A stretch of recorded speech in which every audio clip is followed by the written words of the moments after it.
তোর আশা করি ভিডিও শুরুতেই বুঝে গেছো। দেখে তো বুঝতেই পেরেছি আজকে হবে না কোনো রোস্ট, হবে তোর ব্লগ ভিডিও পোস্ট। এতে আর বলার কি আছে, চল দেখি কি বলিস তুই ভিডিওতে। আজকে আমরা সবাই যাচ্ছি বাগবাজার। আচ্ছা তোরা যাচ্ছিস যা, কিন্তু এই বাঁদরটাকে কোথায় নিয়ে যাচ্ছিস? তোর পিছনে দেখ, ওটাকে পুরো বাঁদরের মতো লাগে, হা হা করে আছে। गजब बेइज्जती है। একটু থেমেছি, দেখতেই পাচ্ছ, কারণ গাড়িতে হাওয়া পাওয়া ছিল না। হাওয়াটা বলছিস সেটা নয় মানলাম, আর সেটা দেখতেও পাচ্ছি, ঠিক আছে, কিন্তু ওই হাওয়াটা কি? হাওয়া নেই জানলাম, কিন্তু এই হাওয়াটা কি? আচ্ছা আচ্ছা, এটা বুঝলাম। তোর রোস্ট ভিডিও করে করে তোর মাথাটাও গেছে, ঠিক আছে, ব্লগ ভিডিও করিস না, ঠিক আছে।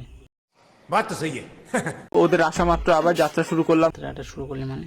যাত্রা তো আমি জানি স্টেজে করে, কিন্তু রাস্তায় কে করে ভাই আমার?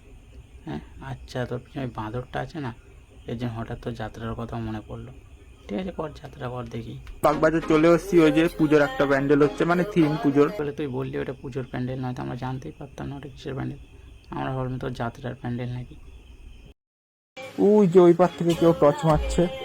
কমেডি শুরু করলি? আরে তোর দেখে মনে হচ্ছে তুই বাবার মাথায় জল ঢালতে আসিস নি, ঠিক আছে, তো মনে হচ্ছে এখানে ব্লগ ভিডিও করতে এসেছিস।